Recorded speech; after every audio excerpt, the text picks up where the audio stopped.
The fluorescent lights of quick-stop gas on Riverside Avenue buzzed like dying insects at 2 in the morning. Tamara Jackson stood behind the counter, her black skin glistening with sweat despite the broken air conditioning that her manager refused to fix. She'd been on her feet for 9 hours straight, her lower back screaming with every shift of weight. The digital clock above the register mocked her. Another hour until her shift ended, another night of barely surviving. She was 32 years old and felt 60. Single mother to a 7-year-old daughter with cerebral palsy. 2 jobs, 18-hour days, and still barely enough money to cover Destiny's physical therapy appointments. The math never worked. She earned $14 an hour here and $12 at her morning cleaning job. After rent, after medical bills, after everything, she had maybe $40 left each month. $40 between survival and disaster. Tamara wiped down the counter for the 3rd time that hour, just to keep moving, just to stay awake. The night shift paid an extra $1.50 per hour. That extra $30 a week meant the difference between Destiny getting her medication or going without. So Tamara worked nights while her neighbor Mrs. Chen watched Destiny, and she swallowed her exhaustion like bitter medicine. The screech of tires shattered the silence. Tamara's head snapped up. Through the window, she saw a silver Mercedes swerving into the lot, moving too fast, too desperate. The car lurched to a stop at pump 4, and the engine made a sound like something dying. Then it went silent. The driver's door flew open, and a white man in an expensive suit practically fell out. Even from inside, Tamara could see he was shaking. Her hand moved instinctively toward the panic button. She'd been robbed twice in 3 years. Desperate people did terrible things at 2am, but the man wasn't running toward the store. He was running to his back door, and she could hear him shouting something. His voice cracked with panic, raw and terrified. Tamara moved toward the glass doors, her heart hammering. The man yanked open the back door and leaned inside. That's when she heard it, a child crying. Not the angry cry of a tantrum, but the weak, frightening cry of a sick child. Tamara pushed through the doors into the cold November air. The man spun toward her, and she saw his face clearly now. Mid-30s, white clean cut, but his eyes were wild with fear. Tears streaked his face. Please. His voice broke on the word. Please, I need gas. My son, he's burning up. I have to get him to Children's Hospital right now, but my tank is empty and I don't have my wallet. I forgot everything. I just grabbed him and ran, and now the car died and I don't know what to do. He swayed slightly, like he might collapse right there on the oil-stained concrete. Tamara moved past him and looked into the back seat. A little boy, maybe 5 years old, lay across the leather seats. White skin flushed crimson with fever. His blonde hair was plastered to his forehead with sweat. His breathing came in short, shallow gasps that made Tamara's chest tighten. She'd seen that kind of breathing before, when Destiny had pneumonia last winter. This child was in real trouble. The boy's eyes fluttered open, glassy and unfocused. "Daddy," he whispered, and the sound was so weak it barely carried. "I'm here, buddy." The man's voice cracked completely. "I'm right here. We're gonna get you help, I promise." Tamara's mind raced through the math she always did.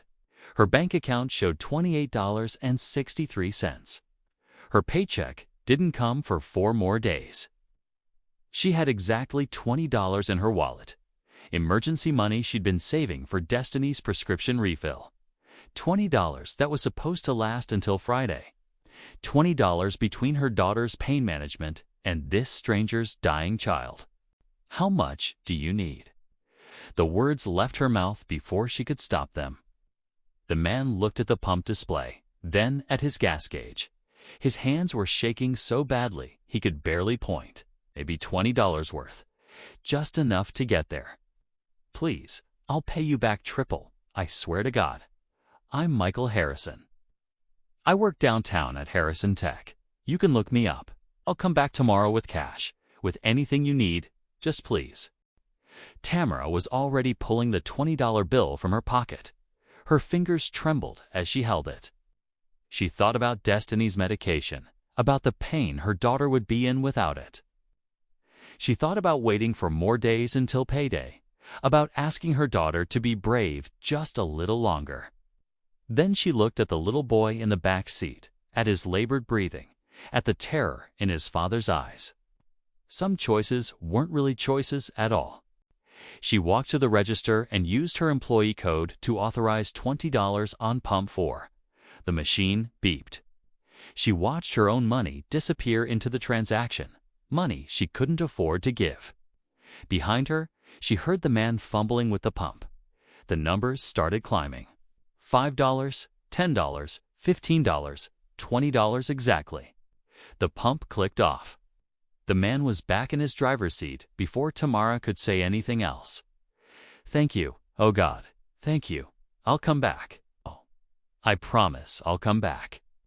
Then the Mercedes roared to life and disappeared into the darkness, taillights fading like dying stars. Tamara stood in the cold, watching the empty road. Her fingers were numb, and not just from the temperature.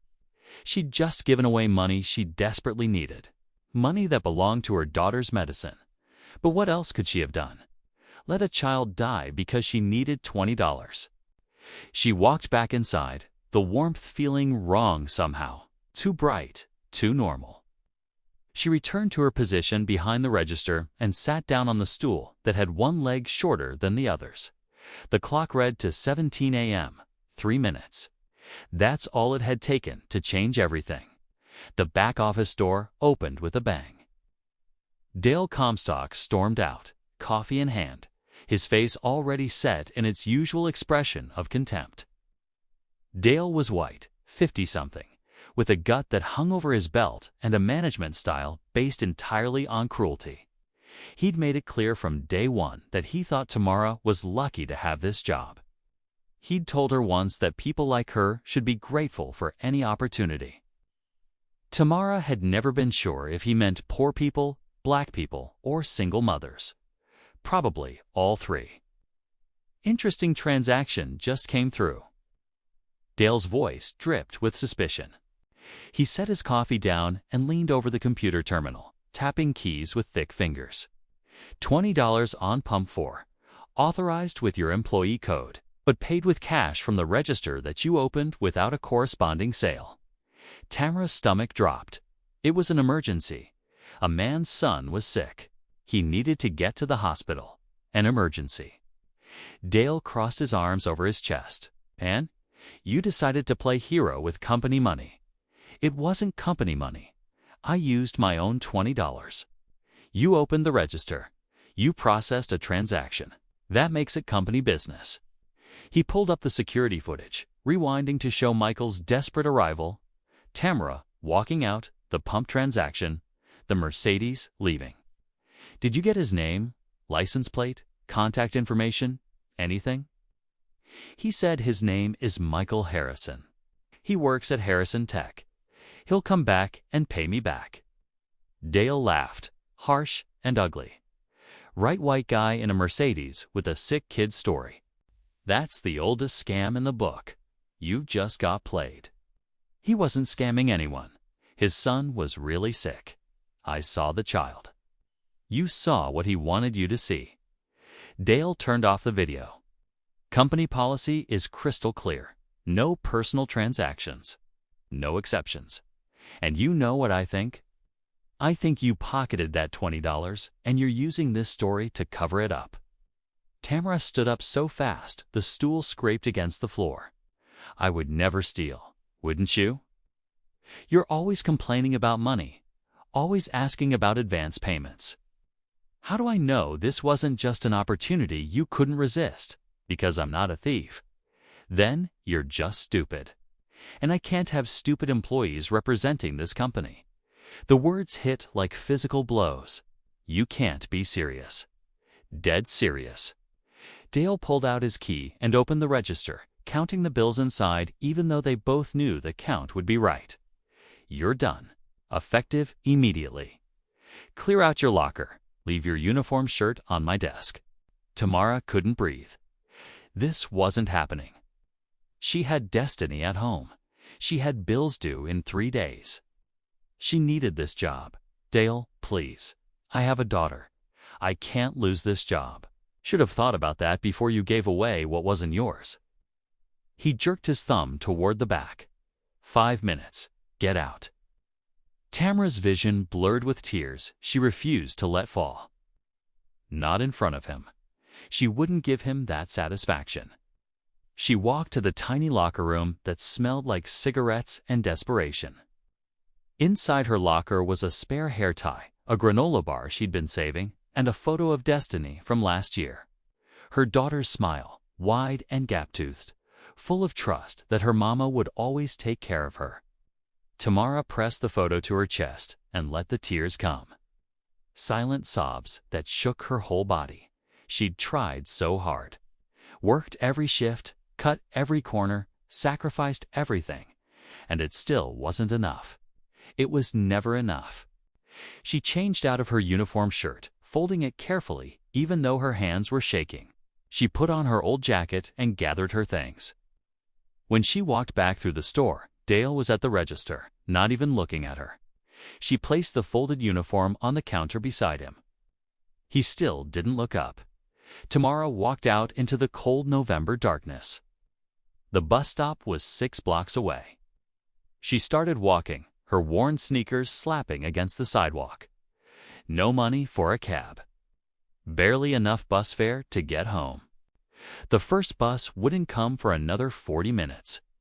She sat on the bench with the broken slat that pinched her thigh and stared at nothing. Her phone buzzed. A text from the electric company. Final notice. Payment due in 48 hours or service will be disconnected. She opened her banking app even though she knew what it would say. $8.63. Destiny's medication costs $35. The prescription was already 3 days overdue. Tamara closed her eyes and tried to breathe. When the bus finally came, she dropped her last quarters into the fare box and found a seat near the back. Denver slid past the window, dark and indifferent. A sleeping city that didn't care about single mothers who couldn't make the math work. She got home just after 4 a.m. Mrs. Chen was asleep on the couch, a blanket pulled over her thin frame. Tamara touched her shoulder gently. Mrs. Chen's eyes opened. "Oh, honey, you're home early. I lost my job." The words came out flat, emotionless. Mrs. Chen sat up. "What happened?"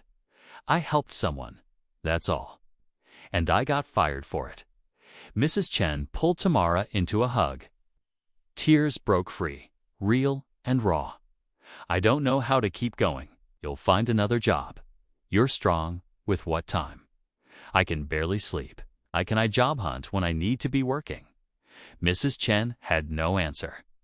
Tamara checked on Destiny, sleeping peacefully among cartoon blankets, unaware her mother was failing.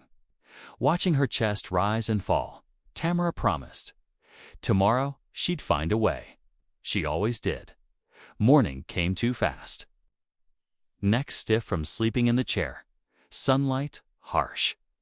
Destiny stirred. Small voice, weak. "Mama, I'm here. How do you feel?" "My legs hurt." "I know, sweetheart. I know." Tamara lifted her into her wheelchair, dressed her, made breakfast from the last cereal. Mrs. Chen's note. "I'll pick up Destiny. You focus on job hunting. You deserve better."